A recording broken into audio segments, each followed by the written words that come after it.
네, 안녕하십니까. 오늘은 어떤 것에 대해 가르쳐 주고 싶은데, 지금, 솔직히 그리스도인들이 이 하나님의 구원론에 대해서 바르게 알지 못하는 사람들이 너무 많습니다. 네, 어떤 사람은, 무조건 믿게만 구원이라 그래가지고 마구 사는 사람들이 있고, 또 다른 부류는, 이 사람들은, 진짜 구원을 받은 사람이 아니라 하면서 구원을 받았다면은, 하나님을 따르고 하는 게 보여져야 된다는 거라는 사람들이 있고, 그리고 세 번째는 구원은 이룰 수 있다는 겁니다. 구원은 이룰 수 있다는 겁니다. 네, 성경을 본다면은, 우리가 성경 구절을 보면은 정말 구원을 이룰 수 있다는 구절들이 굉장히 강한 구절들이 몇 구절인데, 그거를 제가 오늘 몇 가지 보고 싶은데, 우선 히브리서 6장 4절입니다.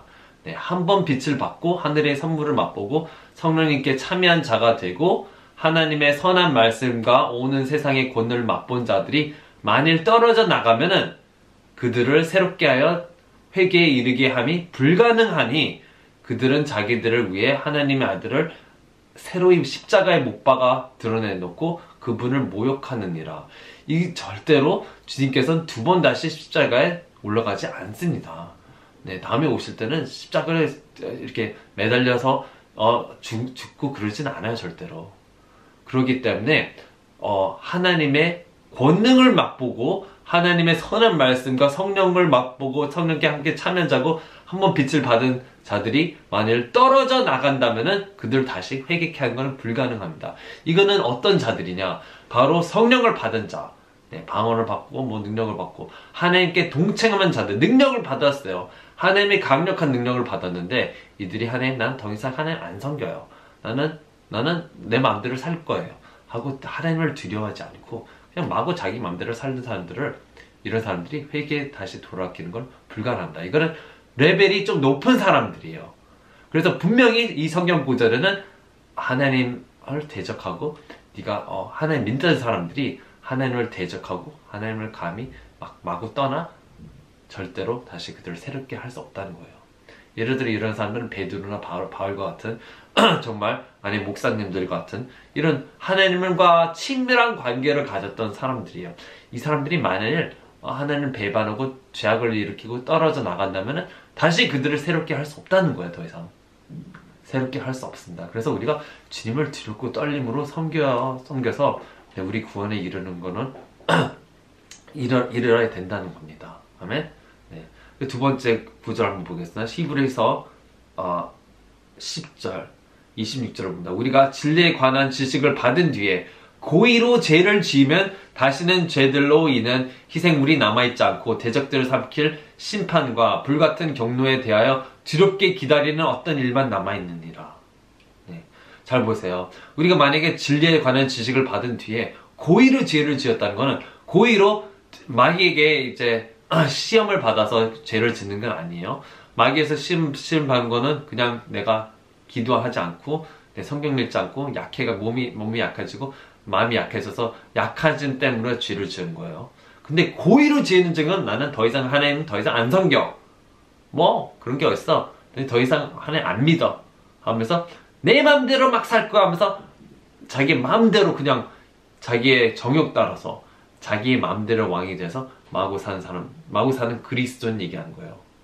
그래서 진리에 관한 지식을 받았다. 하나님에 관한 지식을 받았다. 하나님을 믿고 하나님을 이렇게 따르던 사람들이 더 이상 하나님을 안 섬겨 나는 죄악 마음대로 질 거야 떨어져 나간다면은 더 이상 그 사람들의 죄에 대한 희생물이 남아있지 않아요. 예수님이 더 이상 그들의 희생물을 두 번 다시 죽어줄 수 없는 희생물이 될 수가 없어요. 그 사람들은 어떻게 해요? 심판과 불 받는 그런 심판만 기다리는 두렵게 기다리는 일만 남았다는 거예요. 그래서 이런 구절들을 보면은 한 번 구원 영원한 구원이야? 절대 말할 수 없습니다. 구원받은 사람 구원을 이룰 수 없다? 이게 말이 안 되는 거짓말이고 성경에 없는 말이에요. 네, 성경에 없는 말이란 말이에요. 그쵸? 이 두 구절만 봐도 또 있습니다. 네. 마가복음 3장 28절 이거는 성령 회방의 죄입니다. 진실로 내가 너에게 이르노니 모든 죄는 사람들의 아들들이 용서받고 또 그들이 신성모독할 때 쓰는 신성모독도 다 용서받되 성령님을 대적하여 신성모독하는 자는 결코 용서받지 못하고 영원한 정죄의 위험에 처해 있느니라 하시니라. 예수님께서 하신 말씀이요. 예수님께서 신성모독하는 모든 죄는 다 용서받을 수 있는데 만약에 성령님에 대해서 대적해서 성령을 회방하는 자들은 절대로 이 세상이나 저 세상에 용서가 없다는 거예요. 이게 누가복음에도 똑같은 말씀이 두 번 리핏되어 있습니다. 네, 그걸 보시면은 하나님께 정말 참여된 자가 성령님을 모독한다. 예를 들어 성령님을 욕했어요. 예수님을 욕해서 회개하면은 용서받을 수 있어요. 하나님 아버지를 욕해서 용서해달라 그러면은 회개해서 용서받을 수 있어요. 그러나 성령님에 대해서 욕을 하고 성령님을 욕하고 그렇다면은 절대로 용서가 없다는 겁니다. 그래서 성령 회방죄 절대로 용서가 없다는 거예요. 어떤 그 바리새인들이 저 일을 갖다가 예수님이 하시는 일을 이 기적들을 갖다가 저 마귀가 했어요. 그래서 마귀가 했다는 거예요. 그들은 성령 회방죄로 성령께서 하셨는데 그거를 마귀로 했다 그러니까 정죄받아서 그들은 용서받지 못한다 그랬어요. 예수님께서. 그래서 성령을 회방한 자는 용서받지 못한다 그랬어요. 이 얘기가 그래서 우리가 정말 방언 은사, 성령의 은사, 마귀 은사로 막 욕하는 사람 있죠? 그 사람들은 아마 저도 확실히 어디가 선인지는 저도 확실히 몰라요. 그러나 정말 굉장히 두려운 심판 가운데 그들이 있다는 것을 그들이 모르는 겁니다. 네. 성령 회방죄는 이 세상 누구도 용서받지 못합니다. 그렇기 때문에 뭐 한 번 구원, 영원한 구원 절대로 아니죠. 구원받은 사람이 성령을 욕했다. 지옥 갑니다. 100% 지옥 갑니다. 아시겠죠? 그래서 한 번 구원, 영원한 구원 이 말이 아예 말이 안 되는 거예요. 이 구절 하나로 아예 말이 될 수가 없는 거예요. 왜냐면 성령 회방은 지옥이에요. 분명히 지옥이거든요. 네, 못합니다. 못 갑니다. 그리고 성경에서는 생명책에서 지워진다는 얘기를 합니다. 그럼 우리가 지금 생명책에 이름이 기록되어 있는데 이것이 지워질 수 있다는 것이 성경의 구약에도 신약에도 있습니다. 잘 봅시다. 출애굽기 32장 32절 보면은 32절을 보시면 그러나 이제 주께서 그의 죄를 용서하시옵소서 그리하지 아니하시라면 원하건대 주께서 기록하신 주의 책에서 나를 지워버리소서 했어요. 그랬더니 33절에 주께서 모세에게 이르시되 누구든지 내게 죄를 지으면 내가 그를 내 책에서 지워버리리라. 네.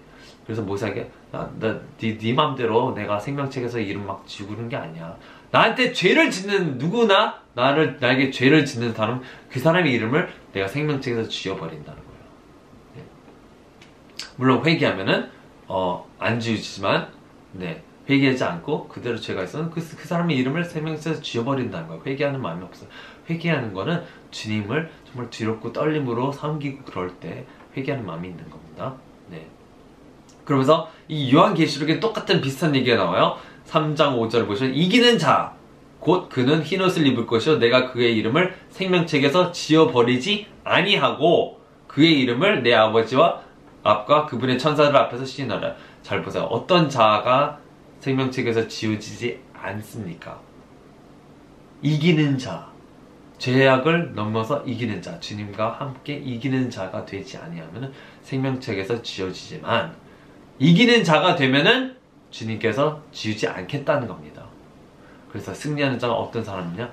주님과 함께 동행해서 죄악을 이겨내고 회개와 그가 자기 자신을 주님 앞에 항상 낮추고 주님을 항상 찾는 자들이 그런 겸손한 자들이 주님과 함께 은혜를 받아서 죄악을 이겨내고 모든 걸 이겨내고 주님과 함께 해서 천국에 들어간다는 거예요. 그러나 주님과 함께 하지 않고 죄악을 이길 수도 없죠. 뭐 어떻게 이기겠어요? 그렇죠? 주님과 함께 하지면 이길 수 없습니다. 은혜를 받을 수가 없어요. 자기 자신을 낮추지 않고 기도하고 주님을 찾지 않으면은 이길 수가 없어요. 그래서 이기지 않는 자가 되면은 어떻게 해요? 주님 책에서 지워진다는 얘기입니다. 아시겠죠? 이게 투 사이드가 있는 얘기예요. 네, 만약에 이기는 자가 되면은 지워지지 않지만 지는 자가 되면은 버린다는 거예요. 열매 없는 자는 버린다는 겁니다. 아멘. 자, 그래서 또 우리가 고린도 전서 9장 27절을 보시면은 바울이 얘기하는 겁니다. 바울이 자기도 버려질 수 있다는 얘기를 합니다. 이게 어떻게 바울은 하나님 말씀을 전하는 자로서 하나님 말씀을 가르치는 자로서 어떻게 버려진다고 얘기를 합니까? 잘 보세요. 고린도 전서 9장 27절을 봅시다. 내가 내 몸을 억제하여 복종시킴은 내가 다른 사람들 복음을 선포한 뒤에 어떤 방법으로든 내 자신이 버림받은 자가 되지 않게 하려 함이라. 바울이 자기도 버림받을 수 있다는 거예요. 자기가 자기 몸을 억제해서 복종시킴은 자기도 그날에 말씀을 전하는데 자기도 버림받을까 두려워서 자기도 버림받지 않기 위해서 복종시킨다는 겁니다. 자기 몸을 억제해서 자기 몸의 정욕을 억제해서 자기도 마찬가지로 버림받을 수 있다. 바울이 어떻게 하나님께 버림받는다고 얘기를 합니까? 바울이 정말 하나님과 그렇게 가까운 자고 그렇게 전도를 많이 하고 그렇게 하나님 일을 열심히 하던 자인데 어떻게 그가 버림받는다는 얘기를 합니까? 버림받을 수 있으니까 그렇게 얘기를 하는 거예요. 거짓말을 할 수 없어요. 바울도 거짓말을 하는 게 아니에요. 누구를 지금 속이는 게 아니에요. 자기 자신도 자기 몸을 억제하는 것은 자기도 버림받지 않기 위해서 그런다는 겁니다. 이 구절들을 볼 때 한 번 본 영원한 구원이라는 말을 할 수가 없어요. 왜냐면 바울도 자기도 버림받기 싫어서 자기 몸을 억제해서 복종시킨다는 거예요. 하나님의 뜻에. 죄를 짓지 않는다는 거예요. 우리도 기도를 하지 않으면 기도하지 않는 죄를 짓는 겁니다. 사무엘이 그랬죠. 나는 기도하지 않는 죄를 짓지 아니하리라고 그랬어요. 사무엘도. 그러면서 그 아들들도 막 악하게 살아가지고 하나님께 버림받습니다. 솔로몬도 버렸어요. 솔로몬도 하나님께 회개했다는 말이 없어요. 하나님께 몇 번 이렇게 찾아갔다는 말이 있는데 그가 회개하지 않고 돌이켜서 그 왕국을 결국에 나눴어요. 솔로몬 다윗의 아들도 버림받습니다. 사울도 버림받았어요. 사울도 하나님께 기름 부음 받은 자도 버림받고 자기가 자살했어요. 우리가 자살하면은 어떻게 구원을 받습니까? 어떻게 구원 받습니까? 절대 자살하지 마세요. 절대 그렇게 하려면은 차라리 금식하고 산에 가서 정말 기도원에 가서 사세요. 그렇게 자살하고 싶으면은 절대 자살하지 마세요. 아멘. 어떻게 구원 받습니까? 자살했는데. 그러니까 절대로 주님의 빛을 받고 버려지는 사람이 되지 않기를 축원합니다. 아멘. 주님을 두려워하는 게 정말 지혜의 근본이고 시작입니다. 아멘. 우리가 기도합시다. 하늘에 계신 아버지 감사합니다. 주님 말씀 받았습니다. 온전히 우리가 정말 주님의 이 구원을 두렵고 떨림으로 주님을 두려워하여 하면 항상 매달리고 붙잡고 사랑하는 마음으로 주님께 항상 나오게 도와주시옵소서. 온전히 주님 우리가 이 말씀을 버리지 아니하고 정말 구원받는 자들이 되도록 주여 우리 자신을 억제하여 복종하는 자들이 되게 도와주시옵소서. 이 모든 기도를 나사니 예수 그리스도 이름으로 간절히 감사드리며 기도드립니다. 아멘. 할렐루야.